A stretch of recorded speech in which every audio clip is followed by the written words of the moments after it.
ধর্মীয় সম্প্রীতি নষ্ট করে লাশের ওপর ক্ষমতায় আসতে চায় আওয়ামী লীগ বলে মন্তব্য করেছেন স্বাধীন বাংলাদেশের প্রথম প্রধানমন্ত্রী ও জাতীয় নেতা তাজউদ্দিন আহমেদের ছেলে ও সাবেক স্বরাষ্ট্র প্রতিমন্ত্রী সোহেল তাজ। বৃহস্পতিবার সামাজিক মাধ্যম ফেসবুকে সোহেল তাজ লিখেন, হত্যা, গুম, খুন, গণহত্যা, নির্যাতন, নিপীড়ন, গণতন্ত্র ধ্বংস করে, দুর্নীতি করে, লক্ষ লক্ষ কোটি টাকা বিদেশে পাচার করে দেশটাকে শেষ করে ছাত্র জনতা ঝাঁটাপেটা খেয়ে পালিয়ে যেয়ে এখন দেশ ধ্বংসের ষড়যন্ত্র করছে। দেশের অভ্যন্তরে আইনশৃঙ্খলা বিঘ্নিত করার জন্য আওয়ামী লীগকে নিশানা করেছেন সোহেল তাজ। তিনি বেশ কিছু ইস্যু তুলে ধরে বলেছেন, ক্ষমতায় ফেরার চেষ্টায় আওয়ামী লীগ নির্লজ্জ হয়ে এসব কর্মকাণ্ড করছে।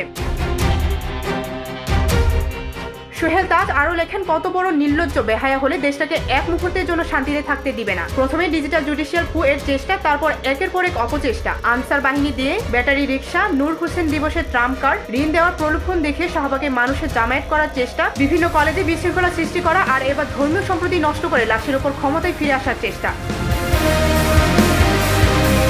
ক্ষমতাচ্যুত শেখ হাসিনা এবং তার বোন শেখ রেহানার প্রতি ইঙ্গিত করে সোহেল তাজ লিখেছেন, নীতি আদর্শ বিচ্যুত খারাপ মানুষের প্রশংসায় আমার প্রয়োজন নেই, আমি আপনাদেরকে চিনি।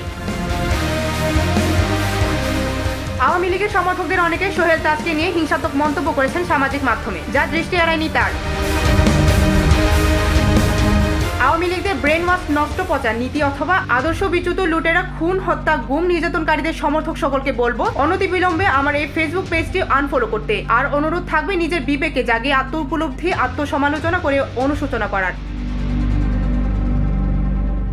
ডেস্ক রিপোর্ট, ভোরের পাতা।